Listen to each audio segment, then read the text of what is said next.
I don't have to adjust it. First time. Love, care, reasoning. These are three traits unique to our species, male and female. We're all here because humans largely display these traits. We're here today because we care.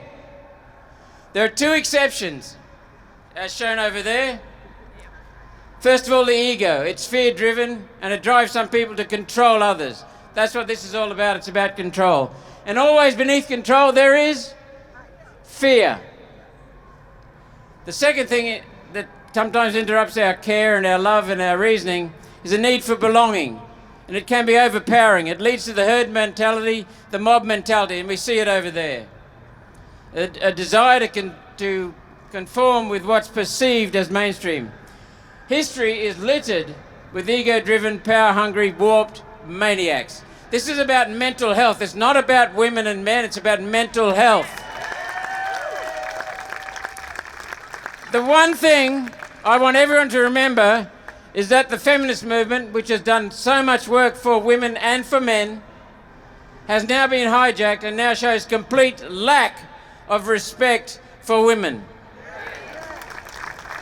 This matters because this is a planned attempt to remove women's safety, women's rights, to divide our society. This is planned. It's based on and shows complete lack of respect for women, more than 50% of our species, and a complete lack of respect for humans. It's a tool of the globalist elites, anti-human movement seeking to control, and I've talked about that many times. It's one of many strategies, tactics and tools to divide. A tiny group of warped, financially and politically motivated egomaniacs that try to control everything. But let's get back to here. Look at all the truthers. Thank you for being awake, for making an effort for not only women, but for humans in general, for mothers, women and our human species. You are making a stand for our human species. That's what this is all about. We are together on the front line of an information war, an indoctrination war. What you're seeing is the culmination of decades of indoctrination, starting in Parliament, going through the school system. I want to thank all the organisers. Narissa, thank you. I want to thank the speakers. I am so honoured, so proud to follow people like Giggle, Sal Grover and Kiralee Smith. These people have been at the front line for years. I also want to highlight Gillian Spencer. And I also want to highlight Israel Folau, who I met for the first time on Thursday. He has been fighting this by standing by his freedom of conscience for years now. Bernard Gaynor, Drew Hutton. Drew Hutton has been pilloried by the party he started himself. And I want to thank everyone here with the integrity, sense and courage to bravely stand up for common sense and truth and stand up for women and mothers.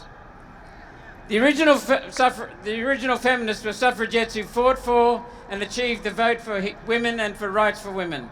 South Australia, 1894. Australia, federal system, 1902. And my mum was ahead of her time. 60 years ago, she was awake to so many trends that were back then, at the time, starting to derange our society. And I mean that word, derange our society. What we're seeing is mental health problems over there. On this topic, women, and proud of her womanhood, her female, she told me the feminist movement has been hijacked 60 years ago. And modern so-called feminists were removing women's rights and safety. That's from my mum, 60 years ago. She proudly told me women and men are not equal. In many ways, my wife is far superior to me, and I want to thank her. In some ways, she's not my equal. But the point is, both sexes are complementary to each other. We depend on each other, we need each other. So I want to thank my wife for being a woman. Without both female and male, life is impossible. Both biological sexes working together. Neither is superior to the other, neither is inferior. Both are complementary, and we see it right here now. Both are inherently different, and we should be proud of those differences, with differing needs, emotional, health, mental, physical needs. That's it all. Personally, only women can do our species, the human species' highest job. What's the highest job of our species? Mothering. Mothering. Only mothers can carry and develop a baby in the womb. Only a woman can birth a new human. Breastfeed. Nurture as a mother. There is a difference. I've seen it with two women, particularly my wife and my mother, who've both been marvellous at it. I cannot be a mother. Full stop. Notwithstanding that, noted and respected child development expert Maria Montessori said, quote, "The critical years for the formation of both character and intellect are birth to 6, when the focus is, in many ways, children look to their mother. So mothers play the crucial role. When a parent dies, the other parent or another adult steps in. We know that happens because we care. But children benefit from having a mum and a dad, from male and female. But nonetheless, mothering in many ways is the crucial component. Despite the primacy of motherhood, women now feel threatened with biological males invading women's sports change rooms. Girls' change rooms. Keep your bits out of that space. Invading women's toilets, girls' toilets. Women feel afraid for their safety when men invade their sports and sporting teams, competing against women yet having physical attributes of men. They are men. Women feel disappointed, frustrated, hopeless as athletes. Imagine this, spending decades training to have some mediocre male line up at the starting point with you and beat you. What does that... Of course it's bullshit. Bullshit. Just imagine the psychology that's undermining and decreasing motivation in training and competition. It's just not bloody right. It's completely wrong. It's inhuman. This is an anti-woman movement, falsely dressed up as a way to protect people portrayed falsely as being of no sex, no gender. First, it allowed men who cut off their bits to enter women's spaces. They're still men, but they're men without bits. Next, gradualism, it allowed men who merely identify as women, with their bits still intact. The Gillard Labor government in 2012 changed the Anti-Discrimination Act. Gillard last Friday week said that when she legislated Sex Discrimination Act to include women who merely identify as women, and that in itself is a contradiction and exposing right there, she said it wasn't foreseen what would happen. Well, that's bullshit, because the next day the Senate report came out from 2012. It was disclosed saying that this very crisis was anticipated, and they advised that it would happen. And this is the point. This lie is based upon lies that's come out of Parliament House, Canberra, from the politicians down there. We need to do something different about that as voters. We're giving men with a mental health problem the ability to call themselves whatever they want, men or women or neither.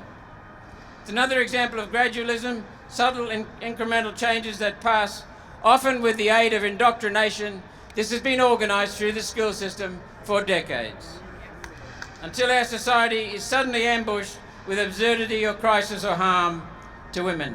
They don't care about women's health. They don't care about women's safety. Let's be clear. You cannot change sex. You cannot. You cannot change gender. Chromosomes. My wife has XX chromosomes.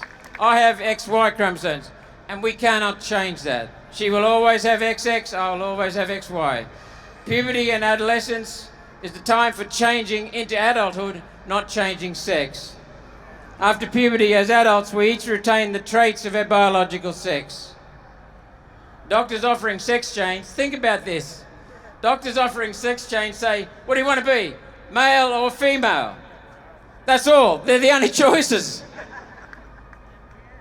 Male traits and female traits transcend race. Think about this.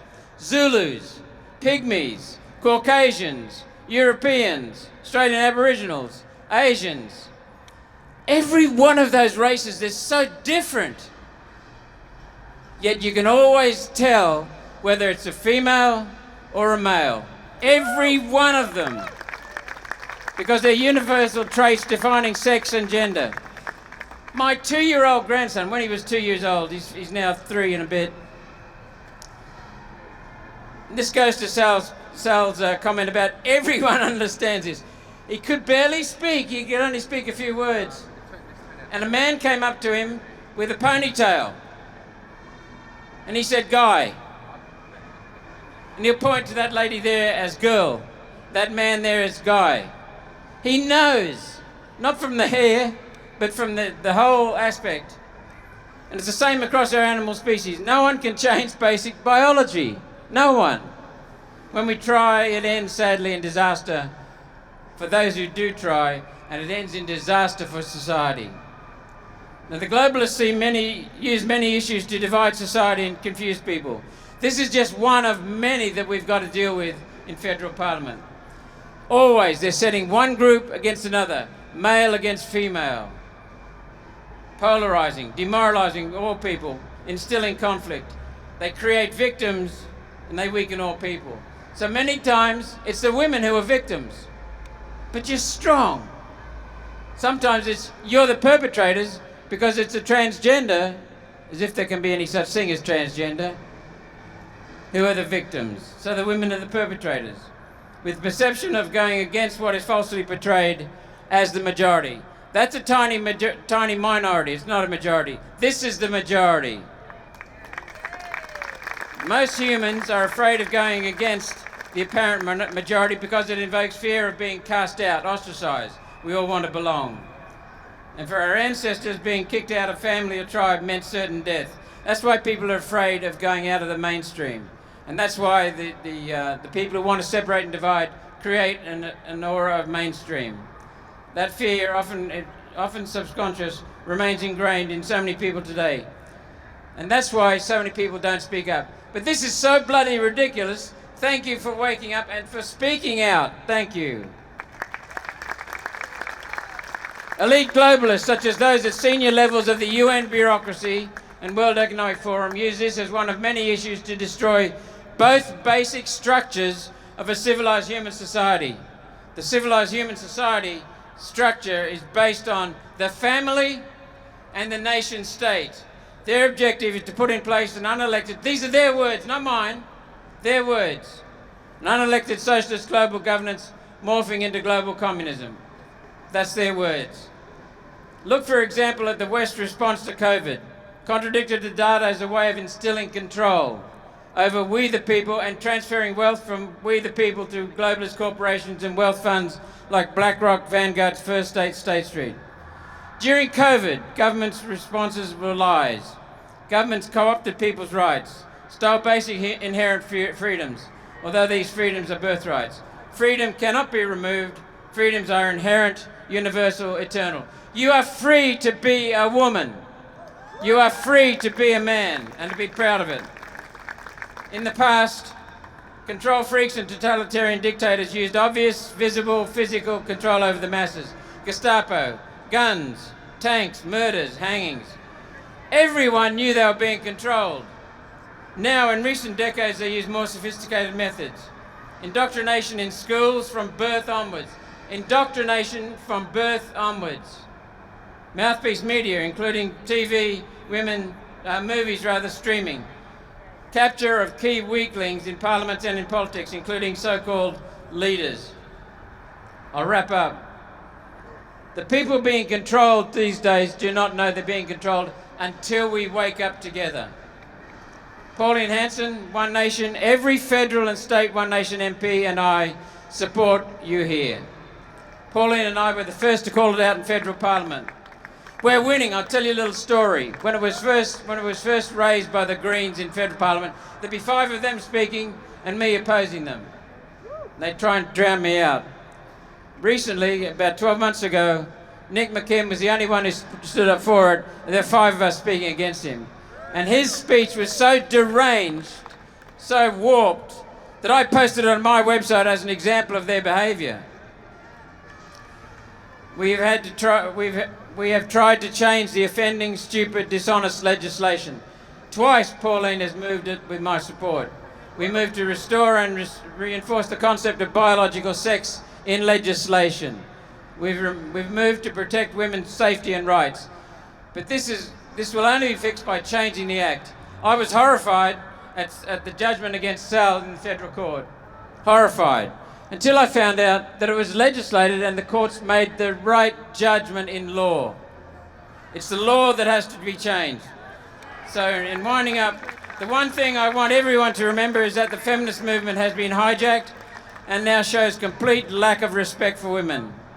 It matters because this is a planned attempt to remove women's safety and rights, to divide our society. It's based on and shows a complete lack of respect for women and lack of respect for humans. So please contact your members of parliament, the senators and federal House of Reps, and demand the 2012 Sex Discrimination Act be changed to include only biological women as females. Only biological women. Finally, thank you for standing up for women, standing up for mothers, standing up for humans. Thank you for restoring reasoning, care and love. Thank you.